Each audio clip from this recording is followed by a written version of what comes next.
النهاردة هعمل لكم مهلبية بس مش عادية. هنحط عليها شوية اضافات هتخلي الطعم في حتة تانية، وكمان لو دخلناها الفرن يا سلام النتيجة هتبقى وهمية. جربوا طريقة النهاردة مش هتصدقوا خالص ان دي مهلبية، واي حد هيدوقها من ايديكم هياخد معلقة ورا معلقة ورا معلقة لحد ما يخلص الكمية.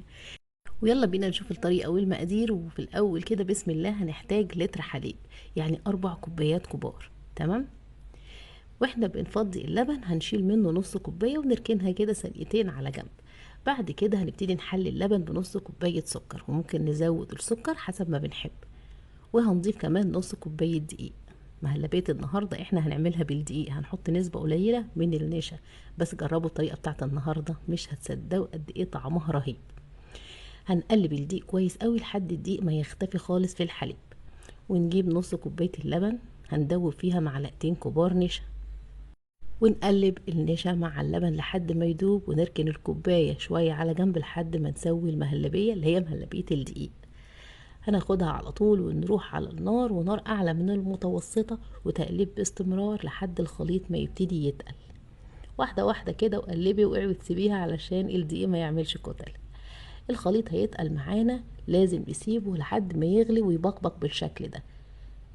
بالطريقة دي كده الدقيق استوى. نروح نجيب النشا واللبن وبرضه نديله تقليبة تانية وننزل بيه على المهلبية، وبرضه نقلب تقليب باستمرار. بس هنا هنهدي النار شوية، يعني خلي النار كده متوسطة او اقل من المتوسطة. وهنقلب برضه لحد ما الخليط يبتدي يغلي شوية كمان ويبقبق بكده النشا كمان يكون استوى. وحاولي ان انت تدوقيه، لو حسيتي ان الخليط لسه طعم النشا باين فيه سيبيه شويه على النار. اول ما تتاكدي ان هو استوى والطعم مظبوط جدا انزلي بمكعب زبده.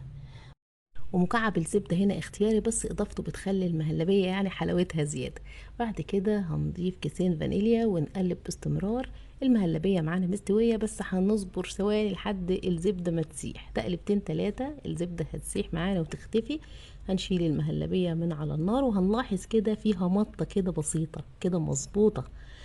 هنشيلها وهي سخنه بتغلي، ولازم تكون سخنه كده وبتغلي، ما ينفعش نسيبها تبرد علشان ما تتقلش وتكتل.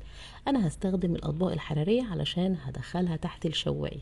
لو ما عندكيش الاطباق اللي بتدخل الفرن تقدري تستخدمي اي صينيه عندك، وبعد كده المهلبيه هتطلعيها قطع مفيش مشكله.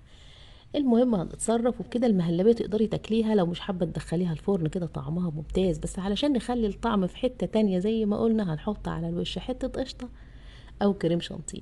انا عندي حته كريم شانتيه صغيره كنت شايلاها في الفريزر، طلعتها وهي جامده كده. خدت مقدار معلقه صغيره وحطيتها على وش المهلبيه. يبقى هنحط كريم شانتيه او هنحط قشطه، المتاح عندنا هنستخدمه.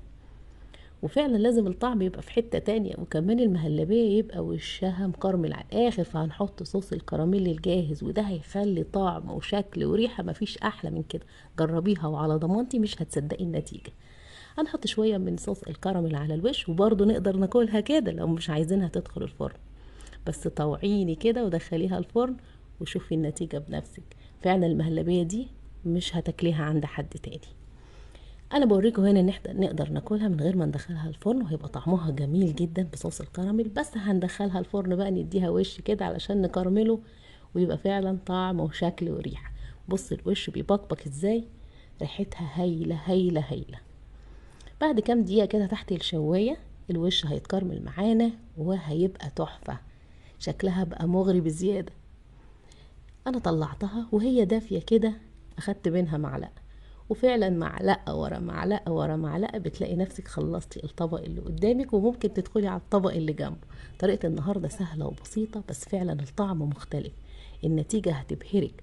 لو وفعلا من حلاوتها كلتها وهي سخنة، بعكس المهلبية العادية اللي لازم نبردها في التلاجة. جربوا طريقة النهاردة وإن شاء الله هتعجبكم، والسلام عليكم.